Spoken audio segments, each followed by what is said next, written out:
మీకు తెలుసా శ్రీకృష్ణుడి మరణరహస్యం రామాయణంతో సంబంధముందని? మరియు ఈ రహస్యం ఒక వాగ్దానంతో సంబంధించినది. అది శ్రీరాముడు వాలికి ఇచ్చిన వాగ్దానం. అందరూ చెబుతారు కృష్ణుడి మరణం గాంధారి శాపం వల్ల జరిగిందని. కాని నిజం మాత్రం వేరే ఉంది. ఈరోజు మనం తెలుసుకోబోయేది ఒక గొప్ప రహస్యం. అది రామాయణంలోని ఒక వాగ్దానాన్ని మహాభారతంలోని ఒక పెద్ద సంఘటనతో కలుపుతుంది. సుగ్రీవుడు తన అన్న వాలిని ఓడించడానికి శ్రీరాముడి సహాయం కోరినప్పుడు రాముడు అతనికి సహాయం చేయాలని నిర్ణయించుకున్నాడు. కాని ఒక సమస్య ఉంది. వాలిని ఎదురుగా ఓడించడం దాదాపు అసాధ్యం. ఎందుకంటే వాలికి ఒక వరముంది. ఎవరు అతనితో యుద్ధం చేస్తే వారి శక్తిలో సగం వాలి దగ్గరికి వెళుతుంది. అందుకే శ్రీరాముడు ఒక చెట్టు వెనుక దాక్కొని వాలిపై బాణం సంధించాడు.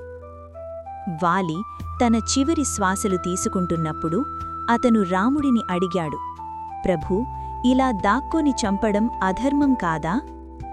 రాముడు సమాధానమిచ్చాడు, వానరుడిని వేటలా చంపడం సహజం.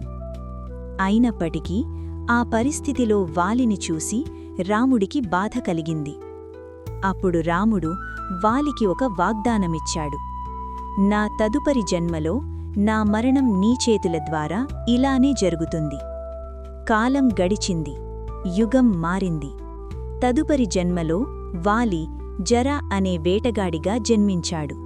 మరియు శ్రీకృష్ణుడు స్వయంగా నారాయణుడు ఒక చెట్టు కింద విశ్రాంతి తీసుకుంటున్నాడు. అప్పుడు జర అతన్ని ఒక జింకగా భావించి బాణం వదిలాడు. ఆ బాణం వెళ్లి కృష్ణుడి పాదానికి తగిలింది. జర తన తప్పు గ్రహించిన వెంటనే అతను భయంతో పరుగెత్తుకుంటూ కృష్ణుడి దగ్గరకు వచ్చి క్షమించమని వేడుకున్నాడు. అప్పుడు శ్రీకృష్ణుడు చిరునవ్వుతో శాంతంగా అన్నాడు, భయపడకు, ఇది నా గత జన్మలో ఇచ్చిన వాగ్దానం.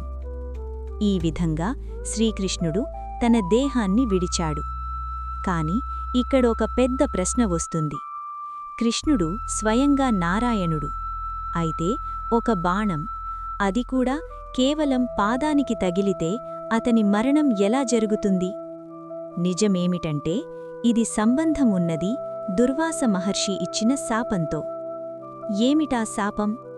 మీరు కూడా ఆ రహస్యాన్ని తెలుసుకోవాలనుకుంటే ఛానల్ను సబ్స్క్రైబ్ చేయండి మరియు నా తదుపరి వీడియో కోసం వేచి ఉండండి.